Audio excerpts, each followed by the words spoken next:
One of the best known and perhaps the most frightening case that Ed and Lorraine Warren have been involved in their 40 years of researching the supernatural is the case of the Lutz family of 112 Ocean Avenue on Long Island, perhaps better known as the Amityville Horror, which occurred in December of 1975. The Lutzes immediately fell in love with their quaint colonial home. It was everything that they ever dreamed of, complete with wishing well, boathouse, and a swimming pool. It was to be their dream home, where they would live out their lives with their three children, with hopes of a better tomorrow. But soon their dreams turned into a nightmare, where they were forced to leave their home 28 days after moving in. Numerous unexplained phenomena began occurring in the home. Foul smells would emanate from no known origin. What sounded like a marching band would be heard while the Lutzes were asleep in their bedroom. Hundreds of flies would appear in the sewing room window in the dead of winter. Numerous poundings and knockings would be heard throughout the house. Green slime would ooze from the walls, then disappear. George and Kathy Lutz would levitate while sleeping, awaking inches from the ceiling. Ghostly monk-like figures would be seen. And perhaps the most frightening of all was the communication between their youngest child, Melissa, and a pig-like spirit which identified itself as Jody. The Warrens were called in 20 days after the Lutzes fled their home. You will now hear in detail Ed and Lorraine Warren's account of their investigation that occurred in the Amityville case.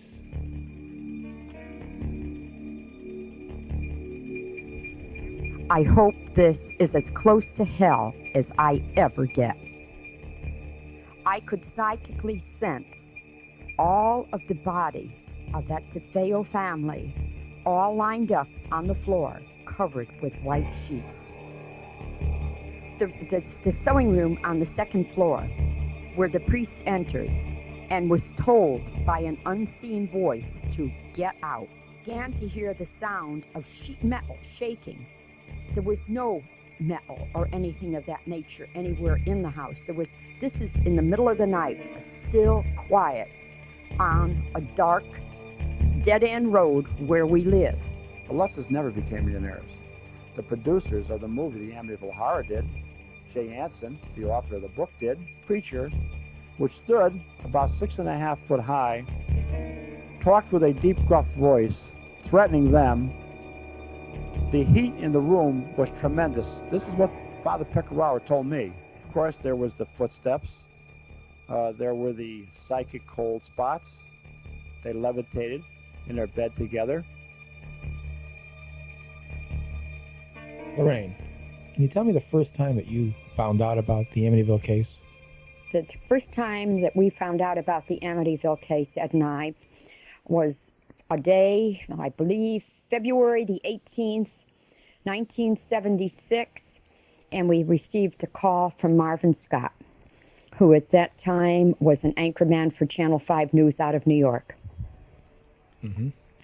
Okay, so what did Marvin Scott say to you when he called?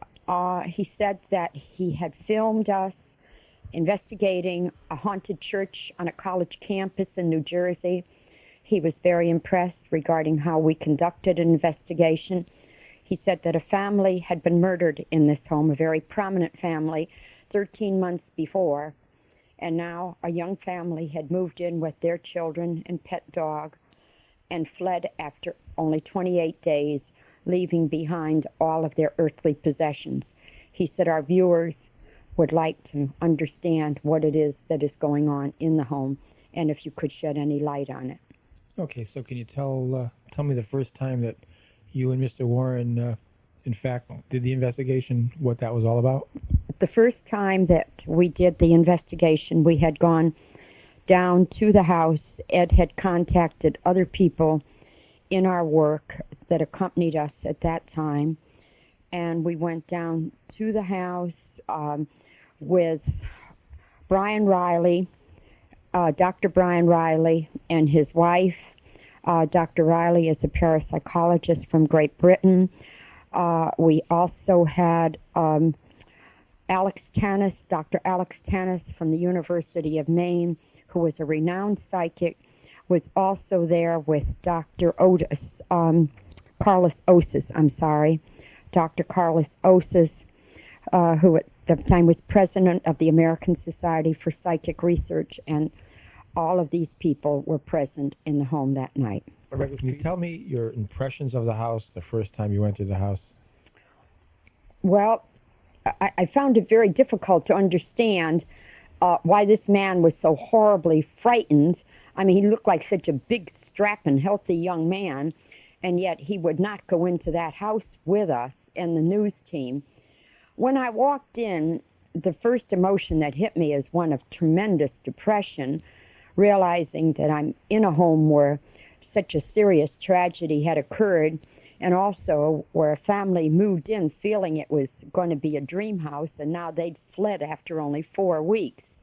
But it wasn't until I began to walk around and pick up on the vibrations that I realized what horrible trauma had really occurred there.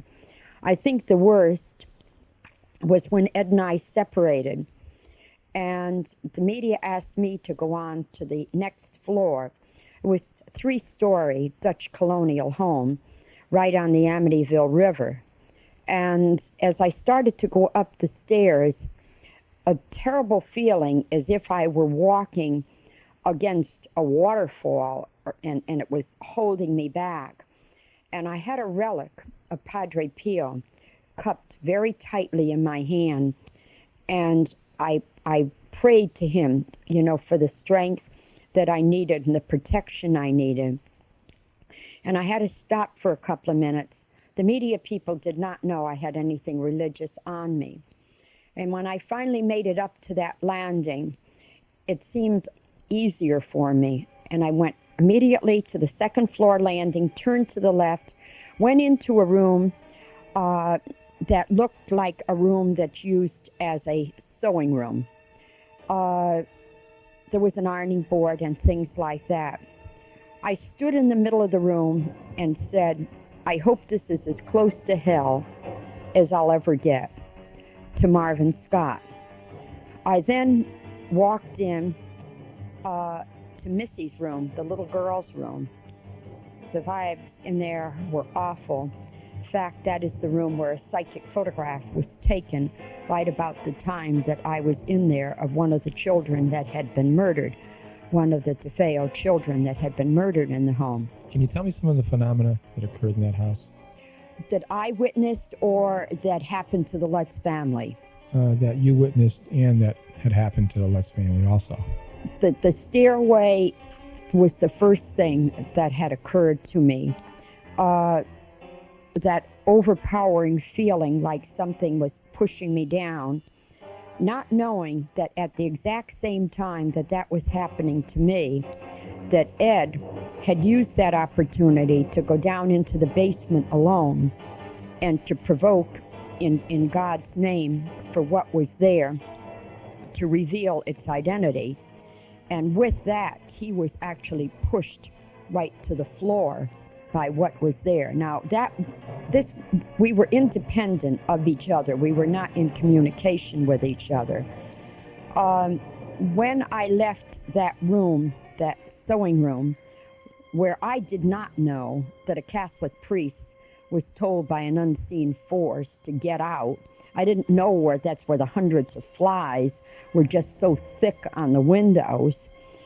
I just knew that it was such a powerful force of evil that seemed to surround that room or stay and contain itself in that room.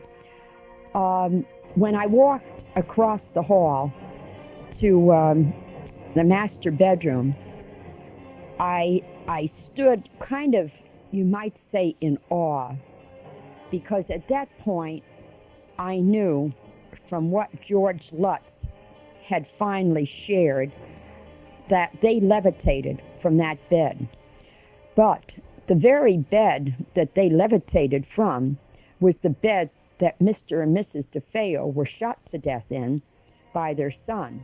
And I couldn't believe that a couple would even want to use a bedroom set like that. It So was, they, in other words, they slept in that same exact bed?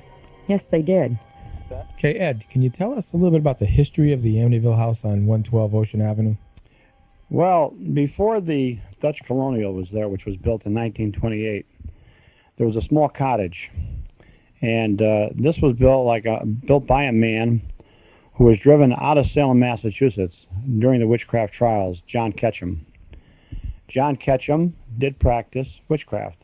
Now, I'm not talking about Wicca, the old religion. I'm talking about black witchcraft, because we know that many negative hauntings occurred in the house even after his death. He requested that his remains be buried on that property, which they still are there today.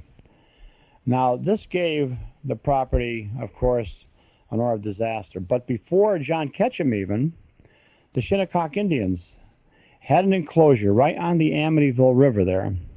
Now, this enclosure was specifically meant for the dying, the mad, people who had any kind of a sickness. This is where they put them.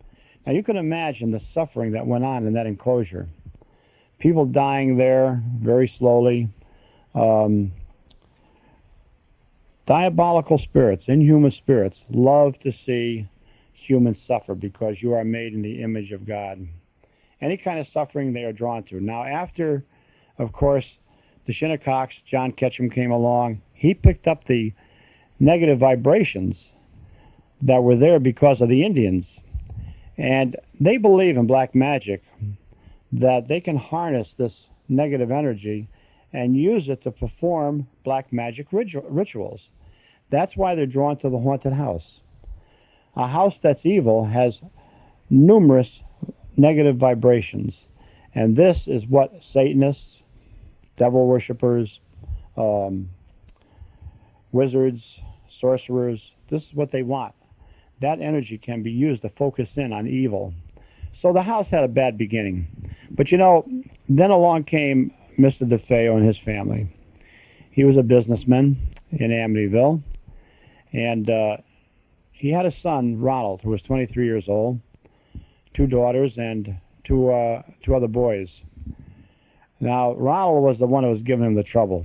He was on drugs. He was practicing black magic. And, of course, a lot of people would say, well, they said witchcraft. It wasn't witchcraft per se. Again, a lot of people confuse witchcraft with satanic rituals. Wicca is altogether different. He was not a Wiccan. Now, another thing that the people don't understand is that Mr. DeFeo, 6 months before he was shot to death with his other children by Ronald, who was 23 years old at the time, was that he traveled all the way up to Montreal, Canada, to a very holy shrine called St. Joseph's. Now, St. Joseph's was brought about by Brother Andre, a very holy, small man. He was only about 5'1", but he was very big in spirituality. This man was responsible for the building of that beautiful basilica. And even while he was alive, miracles were happening. He was seen to actually levitate across a 40-foot excavation by thousands of people. They seen this. They seen him do that. Now, he wasn't looking for any self-gratification. His whole life was dedicated to God and to St. Joseph. He lived in a small chapel on Mount Royal. That chapel is still there today. Now, in that chapel, after 9 o'clock at night, other priests and brothers would very rarely go to because of the diabolical phenomena that took place in it. Brother Andre would be attacked almost nightly by demonic spirits, devils. One would appear as a huge black panther-like creature. There would be all kinds of sounds in the small chapel. It was his job. He was known as the keeper of the door. But it was his job to keep that little chapel ready for the Mass in the morning. Now you can imagine this small man all alone in that building, nobody else there with him. And I remember so clearly going up to the second floor where the belfry was, and there was this tiny, tiny room. The only thing in it was a small cot, a tiny table with 2 chairs, a little stove, and a cupboard. That was it. That was his earthly belongings. But you know, sometimes Brother Andre thought that he was getting evil thoughts, maybe thoughts about a woman or something. He would actually go out into that Canadian night. He would undress and roll in the snow. This is the type of man he was. He was very saintly. Ed, I understand there's a brutal murder that took place in that house. Can you tell me about that? The night that Ronald DeFeo murdered every member of his family, his brothers, his sisters, his mother and father, it was known that Ronald hated his father. But he loved his mother and he loved his sisters and brothers. Why did he kill them? He said that something made him do it. That there was a dark black shadow alongside of him when he had the rifle, high-powered rifle. Now keep in mind that it was 3:15 in the morning. I believe it was November 13th, 1974. And this man had taken a rifle and had shot every member of his family. 3:15 in the morning. Twice he shot his father. And the houses were less than 30 feet apart. Now, why didn't somebody in those houses hear that high-powered rifle? That was unnatural. Why didn't the other members of the family wake up? That was unnatural. And they were all found on their stomachs. Why was that? I believe because they were in a state of phantomania or psychic paralyzation. Even though they heard the shots, they couldn't move. They were paralyzed. Not paralyzed with fear, but this was a preternatural paralyzation that we're talking about. So now Ronald DeFeo, it's proven that he is the murderer. He is sent up to Dannemora for 6 consecutive life sentences. Of course, he'll never get out. He is constantly changing his story. In fact, one time saying that it was his sister that had killed everybody. And we know that it was not his sister, it was him. What made this young man, 23 years old, kill his mother, who he loved, his 2 sisters and 2 brothers? Well, I feel that it was diabolical. He was not only obsessed, he was also possessed at the time. Then, of course, the story started getting out that the house was haunted. But less than a year later, another family moves in, the Lutz family. They have 3 children, and he said, that is Lutz, who was an ex-Marine, real rough guy, belonged to motorcycle gangs, black belt in karate. When the dead are dead, that's the end of them. You don't have to worry about them. Well, he found out that there was something to worry about because 28 days later he fled the house, left everything that he had there behind. He didn't take anything with him. I know because I was there with Lorraine, other investigators. Can you tell me, Ed, about the absolute first time you met George Lutz? Yeah, that was a strange one. It was Marvin Scott who brought us in. He was an anchorman for Channel 5 news team. And he had come to a church in Bloomfield, New Jersey, wanted us to find out if it was haunted. He was very pleased with what we did. And he gave us a call, and we met him at the house. Well, he had a couple of cameramen with him at that time, another newswoman, and himself. But George Lutz wasn't there, and he was supposed to meet us there. So they went to find out what was happening. They called his mother-in-law's house in Deer Park, and she told him that he was there, but he didn't want to go to the house, that he would take the key, drop it off at a pizza parlor 4 blocks away. That's how frightened this man was. He didn't even want to go to that house to give us the key. Now, if you've seen George Lutz, you know this guy is no pansy. He's a rough, tough character. So, the first time I met George Lutz was at this pizza parlor in Long Island. Never forget it. Understand now, this was not the Amityville Horror to us. It was just another haunted house, which some people were driven out because of alleged hauntings. I'm talking with George Lutz. He's across from me at this table, and I said, Mr. Lutz, could you tell me what happened in your home? And he looked at me, never said a word. He pointed his finger at me, and he said, you know. And I looked at him. I said, what does he think I am, a clairvoyant or something? And I said, well, I don't know. I said, what happened in your house? He looked at me again, and he pointed his finger at me and said, "You know." Well, now I'm getting a little agitated because I'm here to find out what's happening in the house. How can I find out through an interview when the guy won't tell me and he keeps saying to me, "You know"? And then I could see this look come over his face. This rough, tough character was so frightened, he didn't want to talk about it. He was afraid that if he started talking about it, something would happen to him right there in that pizza parlor. I could understand this because I've interviewed so many people, and I realized this man here wasn't even going to talk about it. So I said, okay, I said, well, we'll go to the house and we'll find out. So we did go to the house, and we went in. Of course, nobody was there. That is, nobody human. But Lorraine said immediately that she felt that there were demonic spirits there.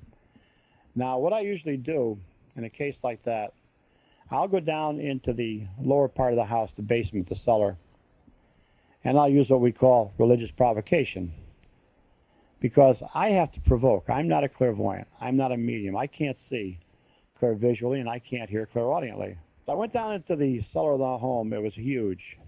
The first thing that struck me about this house was it was just as if I had left my house. Everything was intact. And I had heard the stories about banisters blowing apart and blood on the walls, and I looked around. I didn't see any blood. I didn't see any banisters blown apart or doors. But you have to understand how hauntings take place, and I'll explain about that. I went down and I did use the religious provocation. Now, if I had known that this was the Amityville Horror House at the time, I never would have done what I did. I held up the crucifix. I commanded in the name of Jesus Christ what was there to reveal its identity. It wasted no time. The very first thing I felt was as though I was under a very powerful waterfall, pressure pushing me down to the floor. Then I could feel what I can only describe as hundreds of pinpoints of electricity hitting my body, and as if somebody had taken a hot towel and dropped it over my face. I couldn't breathe. I instantly recognized what was happening. I was under demonic attack. I then used what we call religious resistance. This is where I call on Jesus Christ, and I command the name of Christ for what evil is there to leave and go back to where it came from. Instantly, it lifted off of me. Now, keep in mind that you could say this all day long, and if you don't have faith in it, it's not going to work. So you better have faith in what you're saying. I did. I am human just like everybody else. I realize when I've come up against something so powerful, so evil, so preternatural, so diabolical, that I was not going to stay in that cellar any longer. I went upstairs and I could hear Lorraine talking. She was now up on the third floor with the camera crew. I went upstairs and I just stood there and watched her with the camera crew. I didn't say a word to them about what happened to me until they finished with her. Well, we left the house and I told Lorraine, I said, you know, I don't know what's in that house, but it's pure evil, whatever it is. And these ridiculous stories of Indian ghosts and so forth and spirits, this is pure evil. This has nothing to do with Indians. Yes, the suffering brought about demonic spirits to that area. But what was in that house was so powerful that even when I walked in the next time, and Dr. Carlos Osis, the president of the American Society for Psychical Research, and Dr. Alex Tanis from the University of Maine, who was a clairvoyant, a medium. He could astrally project at will, out-of-the-body experiences. And when I knocked on that door that afternoon, it was just around 3 o'clock, nobody answered. I kept knocking. Finally, Dr. Alex Tanis came to the door, and he said that they were experimenting with out-of-the-body experiences. He would leave his body, in other words, with the astral body to see what was there. When I walked into the house, I talked with Dr. Osis, and I said to Alex Tanis, did you find anything in this house? And his exact words to me were, Ed, I have never come up against such a powerful evil force in any home that I ever went into. Those were his exact words. Now, it was only perhaps a year later when a lot of the stories about Amityville being a hoax started coming out.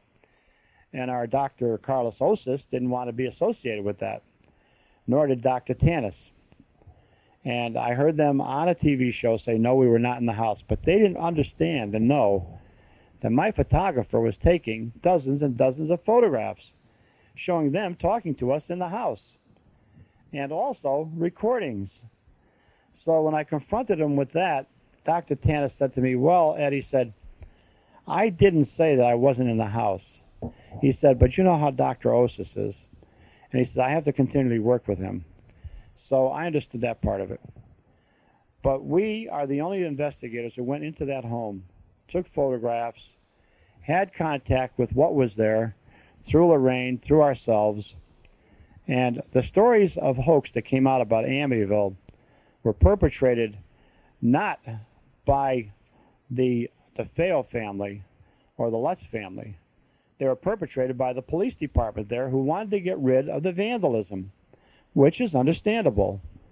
Now, if you have hundreds of people coming into a small town, they're vandalizing the fire department, tearing boards off the neighbors' houses for souvenirs, trying to break into the house, the police department has to do something.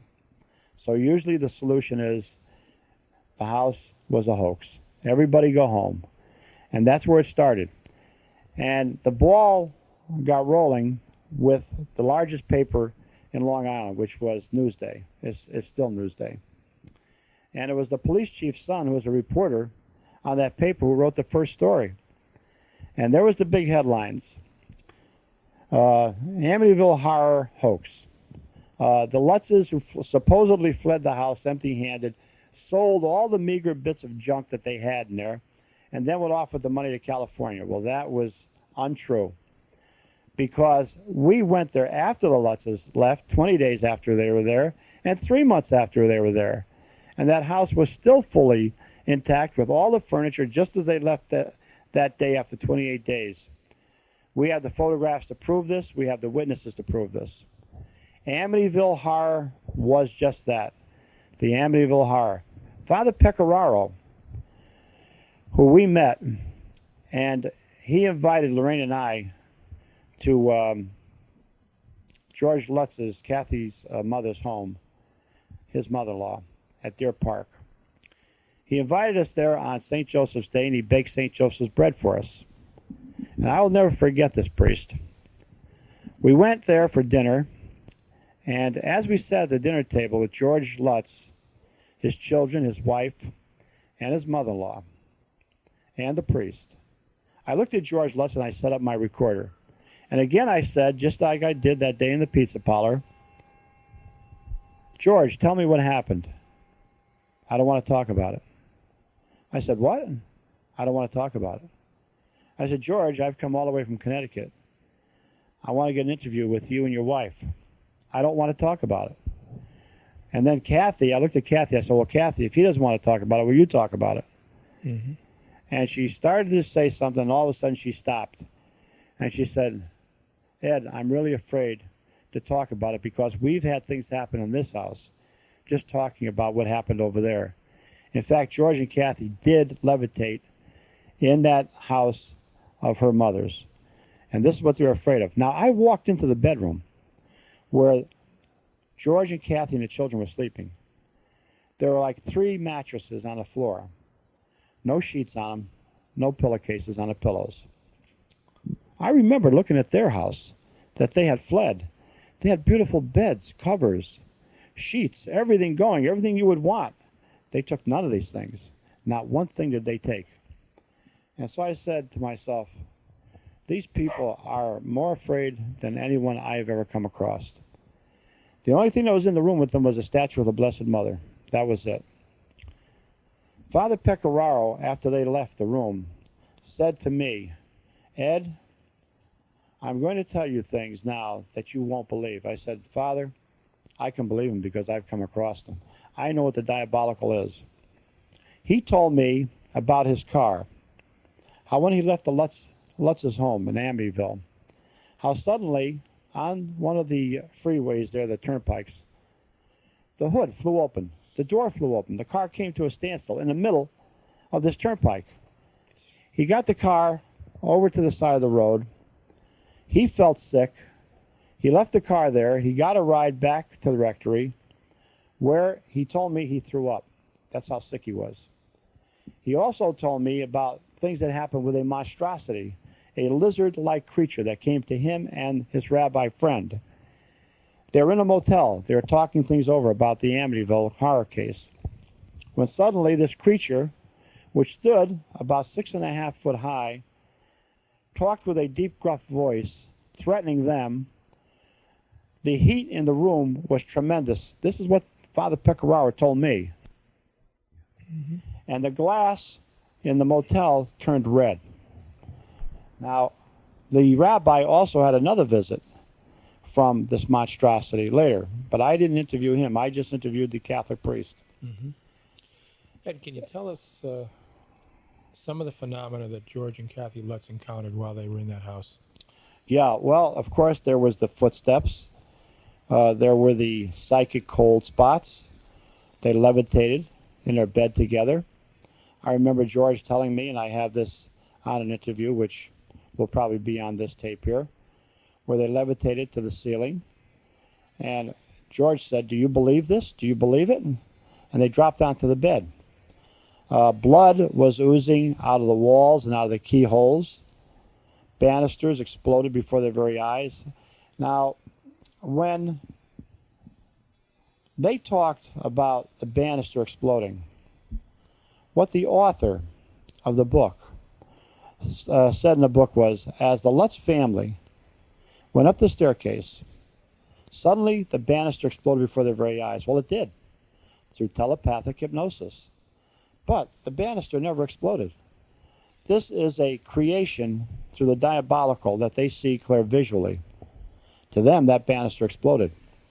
When they seen the blood coming down the walls, blood can appear on walls in haunted houses. It's called an apport through teleportation. The blood is teleported from one area to another. The diabolical spirits that were seen in the house, what they described as a pig with red eyes. This first came to the small daughter's room, Missy. George and Kathy would hear the child speaking to someone. They'd sneak up to her room and open up the door, and they'd see the rocker going back and forth, and Missy talking to something in that rocker, and something talking back to her. Then there was the night that they seen the red eyes outside of Missy's bedroom window. One of the things that really made me laugh was the fact that the skeptics said, well, it was the cat next door on the windowsill. These windows were on the second floor. There was not a 1/16 of an inch because there were storm windows. There was no lip where a cat could even get up there. And how would the cat get up there to begin with? We had taken a number of pictures in that house. We had experienced the preternatural phenomena. Two of the photographs show a very holy man, one of them Padre Pio, a monk who fought the devil much like Brother Andre did in his lifetime. In fact, he performed many exorcisms. Lorraine asked this monk to come into that home and to protect us, which he did. I said I would never go into that house again, but I did. And I believe it was because of Padre Pio. In the room where the 6 bodies of the DeFeos were laid out, they were covered with sheets. Lorraine could see that. But as she talked to 2 of the investigators, pictures were being taken. And up in a moose head, which is on the wall, right near the ear of the moose, you see Padre Pio's face looking down at Lorraine. And at that very moment, she has a relic of Padre Pio's in her hands. And you can see that in the photograph. Then they were taking infrared shots on the 2nd and 3rd floors. And in the room of one of the small boys that was murdered, a small ghostly face, which looks like a boy with bioluminescent eyes, is staring out at us. Now, this was taken with the infrared film. This is definitely a spirit. I don't believe it's the spirit of the little boy. I believe it's a demonic spirit which appeared as that child. As for the other phenomena, things would be missing. They'd go to find something, it would be gone, money, There was a wedding. The brother-in-law had $500, brought it into the house, and suddenly they couldn't find it, which caused a lot of anxiety, a lot of turmoil. And that's what diabolical spirits try to do in these homes. They try to create a lot of anxiety, a lot of anger, arguments. They don't like loving families. They like to see arguments, fights, maybe somebody even committing a murder, which of course happened with the DeFeos. How about the marching band, Yes. the statue moving? All right, the marching band. Around 3:15 in the morning, George said that they would be woke up by what sounded like a marching band. He would run down the staircase, and by the time he got down to the bottom floor, it would stop. But all the furniture had been pushed up against the wall, and the rug was rolled up as though somebody were actually marching down there. That was one of the biggest phenomena that George and Kathy experienced. Of course, the levitations, the banging sounds, the odors, George becoming almost possessed at times, I would have to say. Possessed with starting a fire in the house. They claimed it was freezing in there all the time. Of course, this is psychic cold. And he'd throw one log on the fire after another. But he couldn't get that house warm. This thing even followed them in their van at times, creating a lot of turmoil in the van, pounding sounds on top of the van and so forth, taking over the wheel at times. Kathy had taken all of her money when she sold her house from her first divorce, invested it in that house. George had inherited his grandfather's surveying business and the father's. He was going to build an office downstairs in that huge big cellar, which would have been a good idea to save money. But these people left without taking one thing. Now understand that two people don't give up their life savings, a house, a brand new speedboat, 2 customized motorcycles, $500 worth of tools in the boathouse, and run off to California on a whim that, well, maybe somebody will believe that it was haunted, we can write a book and we'll become millionaires. The Lutzes never became millionaires. The producers of the movie, the Amityville Horror, did. Jay Anson, the author of the book, did. And the Lutzes went off to California. In fact, they didn't have any work when they got out there, and they had to deliver pamphlets to mailboxes to make money, to live. And it was when the money started to come in, royalties from the book, which they didn't hardly get much of because Jay Anson and others were smart enough to grab that. And the Lutzes knew nothing about business as far as publishing books went. But then there was one lawsuit after another. Then there was the lawyer, Weber, who claimed that over many bottles of wine, he and George and Kathy Lutz concocted the hoax story. Well, I want to tell you something. I lived with George and Kathy Lutz for 2 weeks in California. The only thing I ever seen George ever drink was Coors beer. He didn't even like wine. And the only bottle of wine that was in that house was from Father Pecoraro, which was blessed wine.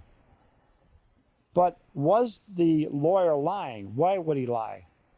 Well, because I believe that he was cut out of everything as far as the profit of the book and the movie went. Again, I just want to reiterate here. Amityville Horror was as real as the people listening to this right now. There is nobody who was a serious investigator that went into that house that didn't realize that this was a diabolically infested home. What's happened to the house now? There's many stories. I know that the physical nature of the house has been changed. The windows have been taken out. It's been repainted. The number of the house has been changed. And now I'm not sure whether it's true or not, but I think somebody said it was burned down. That could be, or maybe it hasn't been. But they've done everything to change it. Who owns the house today? I don't know. Ed, I understand that you and Lorraine had some phenomena occur to you after you investigated the Amityville Horror case. Well, it was the first night that we returned home. And I didn't have that many recordings of George Lutz, of course, because he didn't want to be interviewed. But I did take a lot of notes on my tapes. And on the way home, I told Lorraine, I said, I'm never going back in that house again. But of course I did. And when I got home, it was very late. It was about 2:30 in the morning. I decided I was going to take it into my office and listen to what information I had put down on the tapes. I got in there, and you realize that that was the night that I had the experience downstairs in the cellar of the Amityville home. And I recorded all of that, and I went down there. Now, in order to get to that office, you have to go down into the cellar, go through a passageway, go into the occult museum, and then my office is off of that. Lorraine will very rarely ever go down there after 9 o'clock at night. Now, way back then in 1975, 76, things were not as bad down there as they are today because of the amount of investigations and the items that we have in the occult museum. So I didn't think too much about going down there. In fact, I used to sleep down there once in a while, which I will never do again. I suddenly heard the heavy door that leads out of our rooms in the house open up going into the passageway. I could hear footsteps. At that time, there was no rug in the passageway. And then I thought, Lorraine is bringing me down a cup of coffee. But I know Lorraine will not come down here after 9 o'clock at night. But I thought, well, she's feeling brave tonight. But then I heard something else besides the footsteps. It was a sound as though wind were coming down through the passageway. It was a whirling sound, like a cyclone of wind. I got up. I looked out from my office into the occult museum and out to where the passageway door is. I expected to see Lorraine coming through the doorway, but what I seen was a dark mass, a cyclone-like wind coming in. Now, this was so loud, if you've ever heard what a helicopter sounds like when you're near it, this is what it sounded like. Now, this sound comes through a phenomenon called telekinesis, telepathic sound. Somebody might have been outside, standing 10 feet away, and they might not have heard a word or any kind of sound. I immediately recognized what was happening. I grabbed the holy water, which I keep on my desk at all times, a crucifix. I made a couple of steps out into the occult museum where this was. It came up to me very quickly.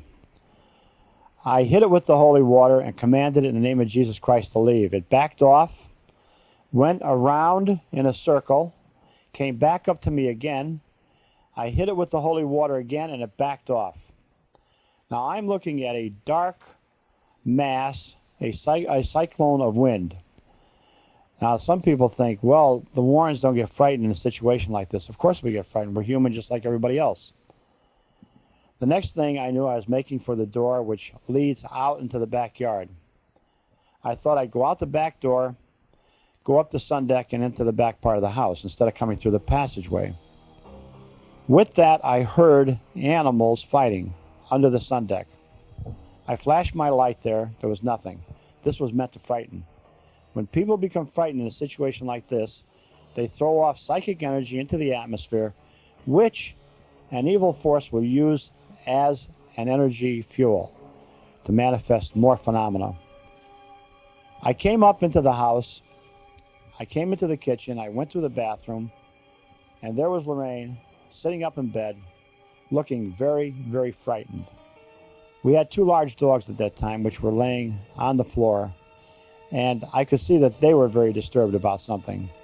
And then she told me what had happened to her, how she heard this loud thunder-like sound, like somebody in a play when they would move sheet of metal, coming down from the basement. It came up the stairs, and then she could hear the wind, the same wind that I heard. It came into the kitchen, into the bathroom, and into the bedroom. At this point, she made a sign of the cross, very large, in the direction from which this came. The hair on the backs of the dogs were all sticking up. Their hackles were up. The thing moved into the study, just outside of our bedroom, came into the hallway, into the living room, went up the fireplace. A psychic cone of wind. This was heard and seen many times by George and Kathy Lutz in Amityville, Long Island. The case history you have just heard is true. It has not been embellished or fabricated in any fashion. It was, in fact, a reality. A true nightmare for George and Kathy Lutz and their family.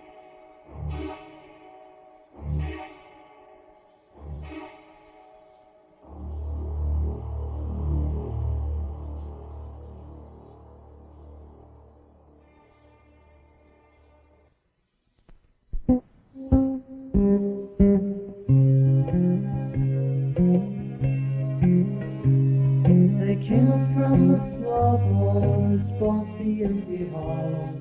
There's wrappings on the windows, there's scratching in the walls. Yes, this is the house where the lights won't shine. It's cold and dark, beware. I hear foreboding laughter from spirits dwelling there. Alone in my old bedroom under quiet moonlit skies, then I see something that's moving from the corners of my eyes. So I pull back the covers and I cannot understand. When I try to light a candle, something touched my hand.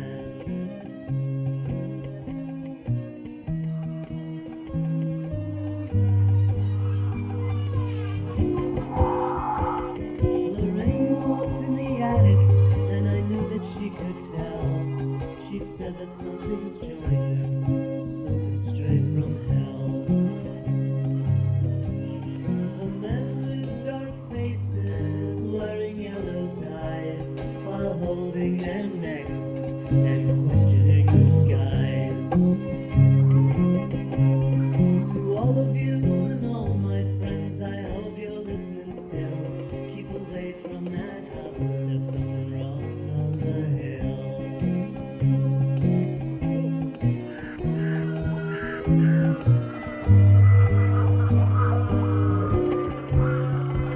If you hear some noisy footsteps, don't think it's in your head. It's just the restless spirits of the dead. They'll roam the cobweb basements, there's shadows on the ground. Then up from the silence, again another growl. And oh, not very far away, amidst the foggy night, Ed walks near old tombstones and a woman dressed in white.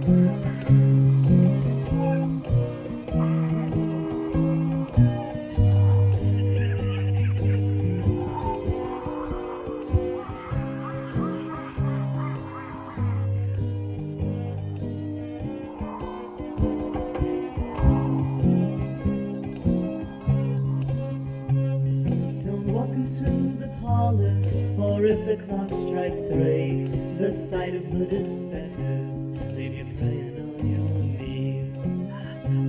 You beckoned and you called for them, and so you sealed your fate. And now you pray forgiveness, but I fear that it's too late. To all of you and all my friends, if you're listening still, keep away from that house and the spirits on the hill. And the spirits on the hill.